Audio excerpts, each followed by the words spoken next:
Namaskar. Namaskar. Welcome to Sara Akash. This is Vijay Lakshmi and he is my friend Pitamba. I am honored to be a part of this incredible platform, Sara Akash, which lifts our spirits with its thousand forms. The sky is always natural, even when thunder roars or lightning strikes or the beautiful rainbow blooms. To be natural and normal is a Herculean task for man because he is blessed with a double-edged sword called emotion, which way emotion tilts under what situation is difficult to predict. Very true. Emotion is a fountain of colors that responds or reacts to situations and people. Emotions make a man what he is. Emotions differentiate one person from another. Emotions bring people together too. Emotion is the cause of happiness as well as depression. Yes. Let's discuss today how to perform with distinction when you are down with depression. Let's join two dots, getting upset and forging ahead. Getting upset and forging ahead. Getting upset is simply the absence of joy. You withdraw to a cell from where excitement and thrill disappear. It is a terrible situation to be in.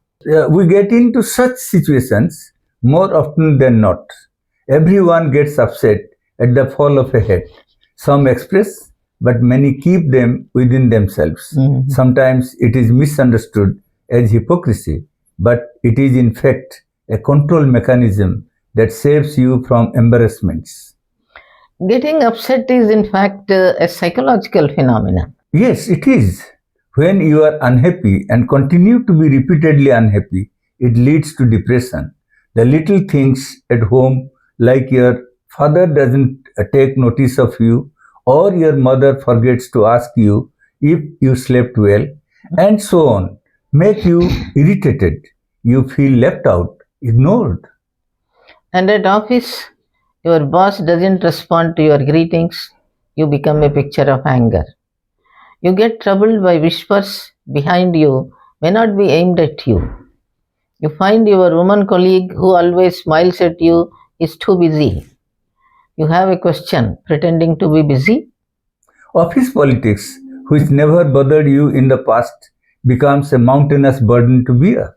You question, why is everyone against me?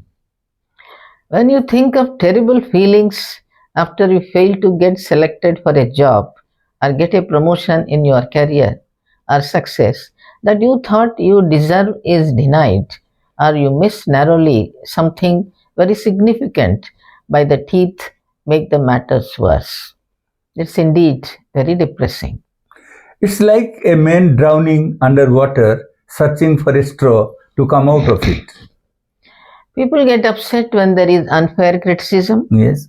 when there is a failure or fear of failure, when you think low of yourself because of minor health issues. Office politics is a great cause of getting upset, particularly when non performers get rewarded and you find yourself neglected. Let's take the example of Dr. APJ Abdul Kalam. We are not going to talk about his not getting selected as a pilot, that all of you know. We will talk about how he came out of such a terrible disappointment.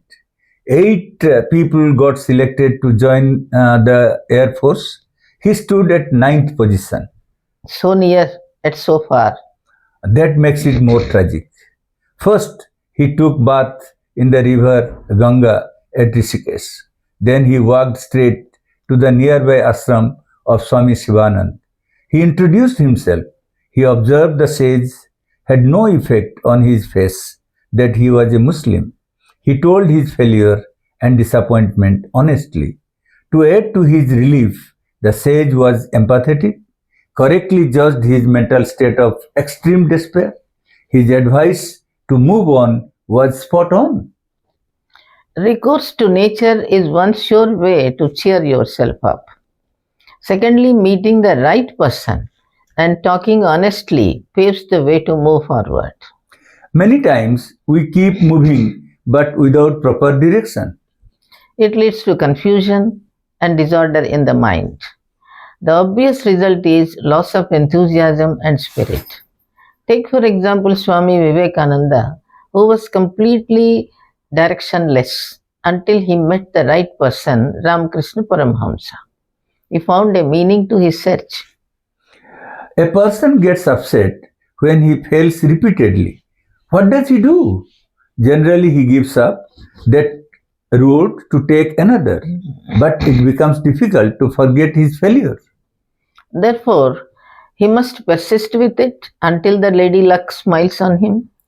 If you turn the pages of history, notable successes have been achieved after heartbreaking failures. Let's take the example of Abraham Lincoln.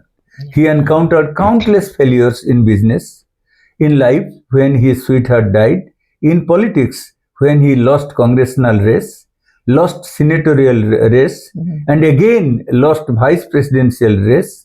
Then he lost senatorial race, but he became the 16th president of United States, who not only abolished slavery but also kept the country united, winning the Civil War. What it means is you can fight setbacks by persisting with your efforts, never ever giving up. No humiliation is greater than an unfair treatment or public humiliation. It destroys a person completely. But a resolve to find a way and believing in your own ability and your integrity to turn tables will help you fight against injustice and keep your dignity intact. An injustice must be fought. Surrender is no answer. That's rather an act of cowardice. We should keep our head high when the chips are down. The best example of a person who stood up to the most powerful when he was treated with scant respect was Chanakya. He did not take the insult heaped on him by King Dhananand lying down. He promised not to put a knot to his hair until he threw Dhananand out of the throne of Magad. He picked up a boy in whom he saw a bright future, trained him, taught him, made him a warrior of the highest caliber, and overthrew Dhananand. The boy was Chandragupta Maurya, one of the greatest kings who united the great Bharat. Let's take another example of unfair treatment of Steve Jobs of Apple fame. He was the co-founder of Apple, but some of his decisions cost Apple heavy losses, so he was removed. Instead of brooding over the terrible setback, he started another company next, quickly. Soon Apple acquired Next.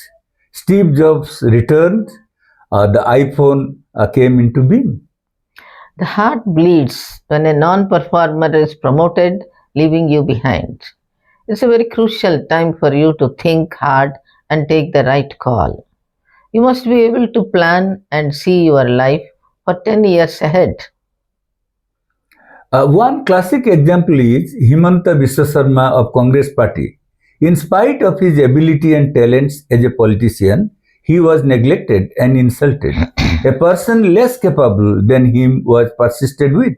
He took a calculated risk to join BJP, and today he leads Assam as the chief minister in the path of progress. He has proved a point to himself and to the whole world. Sometimes depression could go far and deep. When a person no longer gets excited seeing a rose or a lotus, a tulip or a jasmine, he does not run to his mother and fling himself on her, or he does not throw himself on the sofa next to his father. He is in a world of his own, far away from the reality where nobody comes and nobody goes. Quenching thirst or appeasing hunger is not a priority. Friends or foes do not bring smile or contempt. We can say he is under depression. That is indeed very serious. Silence is withdrawal. He withdraws from small little things of joy, fun, and amusement. What he needs is love and care. For that matter, anyone who is down needs his near and dear ones.